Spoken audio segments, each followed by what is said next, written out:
YouTube, above average Cody here today with a quick little video to hopefully help you guys aim a lot better with the new Bandit Evo starting weapon here in Halo Infinite Rank. I'm just going to rip through a couple things that have been helping me find success with the Bandit to hopefully help some of y'all either struggling with the Bandit or maybe afraid to kind of make this switch away from the battle rifle in ranked. So guys, here we are in Academy training where you can already select the Bandit Evo. Make sure you select the Bandit Evo and not the M359 Bandit because they are subtly different, and the Evo will be the one with the scope that is the starting weapon. Now, first biggest thing that I found success with the Bandit is changing nothing. I did not change any of my aim settings, controller settings, FOV. I kept everything exactly the same. I know that's going to be the first question here. However, I will say I run a lower sensitivity. I run 3, 2.5, 3.5, guys. The reason I go so low is because I have a lot of success keeping my reticle over the enemy and doing a lot of tracking. That is more important than ever with the Bandit Evo, and I'm going to do my best to explain why. Being a single fire weapon, you have to be much more careful and controlled when you are pulling that trigger, especially in a 1v1 gunfight. With the battle rifle, guys, you could miss wide a little bit or shoot them in the elbow or something of that nature and still get a decent amount of damage. And you can see just how quickly I'm putting in damage even without having this enemy centered in my reticle, because it was very easy to just drag over. You could hit 1 pellet, 2 pellet. So even if your aim wasn't really dialed in, guys, you could still sink a pretty substantial amount of damage with that battle rifle. The reason you have to be more careful with the Bandit, guys, is it is single fire. You get 1 bullet per trigger pull. So if you miss wide, you miss high, you are putting in no damage. And the reason I bring sensitivity into the matter, guys, is because if you miss wide or even high, and then you overcorrect, you miss again, you are already 2 bullets in that gunfight. And guys, the Bandit is a 5-shot perfect. It is 4 shots to the body, 1 to the head, or it is a 3-shot to melee. So if you miss those first 2 bullets, guys, you are at a severe disadvantage in that gunfight. So I encourage your most important shots to be your first bullet and your last bullet, being the 5th one or once that enemy has their shields cracked, guys. The reason being what I just said. You do not want to miss wide. If you snap up and over aim, take the extra second to bring the reticle back before you pull that trigger. So maybe you're only maybe a half a bullet or even 1 bullet behind that gunfight as opposed to 2. Because again, you can get melted very quickly with this gun, as you can see here. But it comes with good shots and a very important first shot.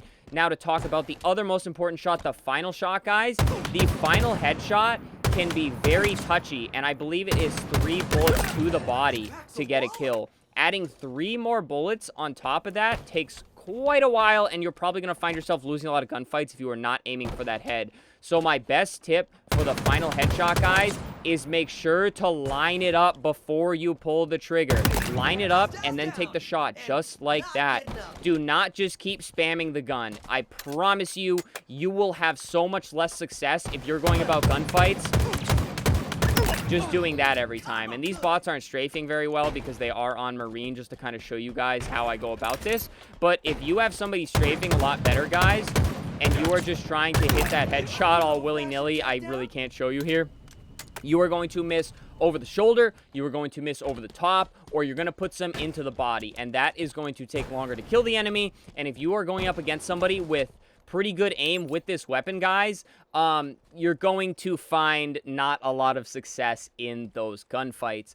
Now, I will say scoping in for that final headshot can probably help you a lot, especially when learning. It's not a big magnification increase, guys, but it can help you kind of get that lower little sense and just more precise aiming for that final headshot. Now, next up, guys, I want to talk about something that I've talked about in every single aiming video I have ever done on the channel, and that is left stick aim. I said you have to be precise. I said the single first and last bullets are very important. Keeping your reticle tracked over the enemy is going to give you the most success with any gun in terms of aiming. The better you can track and keep this reticle hovered over the enemy, the more success you're going to have, guys. And this comes with left stick aiming. You can see they're strafing side to side. Using your right stick to try to track over them, where you actually get less aim assist with the right stick, it's going to be nearly impossible trying to keep, unless you have the steadiest hand east of the Mississippi here, you're going to have a very hard time keeping the reticle over the enemy if you're using your right stick. Excuse me. If you use your left stick, however, much more slower, much more controlled movement, and you actually get more drag aim assist with the left stick in this game. So, once you drag that reticle up, you get the first bullet on the enemy. You then want to rely mainly on your left stick to keep the reticle over these enemies here, guys.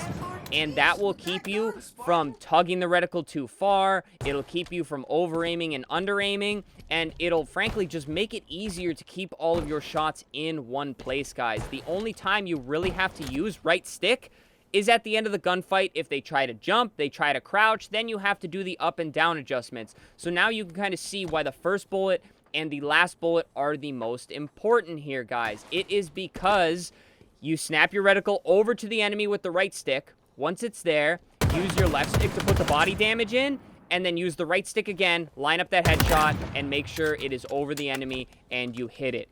Practice doing this over and over again, and guys, start to hit some perfects, start to get more comfortable with the gun, and I promise you, you're going to find a lot of success in these gunfights.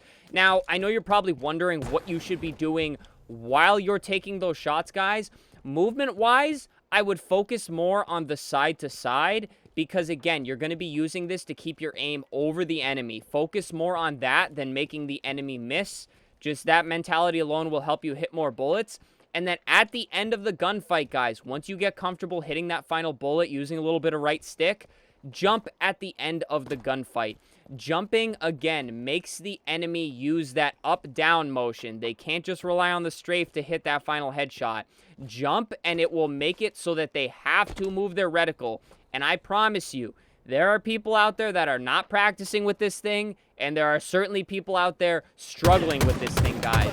So the better you can get, and then you add that little jump, you are going to be an absolute menace with this thing. And that's really where I've been finding a lot of success with this gun. But again, be very careful with that first bullet. If you miss a couple in the middle, that's okay. Those are a little bit less important. One, because chances are they might miss 1 or 2 bullets as well. But more importantly, you are landing damage. This thing pumps damage so quickly. And you can see, just jumping around like an absolute idiot here, you can see how much damage I'm able to lay down with this thing. So even if your aim's not perfect, guys, if you can sink in 2 bullets, 3 bullets, or even 4 bullets of damage, you don't have to worry as much about that headshot, because you are going to have assists coming out of just about everywhere, guys. And I'll be honest, I'll wrap this up with, I love this gun. It feels much more competitive. If you're skilled with it, guys, you are very rewarded. That's why I wanted to get this tips video out very, very quickly, to hopefully help you guys with it. But I'll be honest, it's not a drastic change, but it does require a bit more careful aiming, and it takes, like I said, a little bit more skill to use. I love it. I think it's going to be great for ranked in the long run, guys, and hopefully you're having a good time with it. If not, or if you have any questions on how to improve further with it, let me know down in the comments. But I recommend literally going in academy training, guys. Go around and do exactly what I told you. Focus on landing that first bullet. Like right there, if that guy gets away, I hit 1 to 2 bullets of damage. He runs away, runs into another teammate or something, or even just backs off and he's scared to take the gunfight. It is very important to hit that first bullet and that last bullet, guys. So I really hope this video helped you out, guys. Subscribe down below. A lot of tips videos, tons of Halo Infinite content. We stream it 5 days a week, and just a great community here, guys. So hit that sub button. Leave a like on the video. I hope this one helped you out. Leave a thumbs up if it did. Obviously, leave a comment, guys. Any questions, any other tips for the Bandit Evo. And then, of course, channel membership, super thanks. If you like support monetarily, it helps me out a lot as a content creator, but please do not feel like you have to. But alrighty, guys, get out there, practice with the gun, keep an open mind. I promise you, I think you'll enjoy it once you find you get a little practice under your belt and you improve a little bit with it. Anyways, guys, stay happy, stay healthy, and stay tuned for the next video.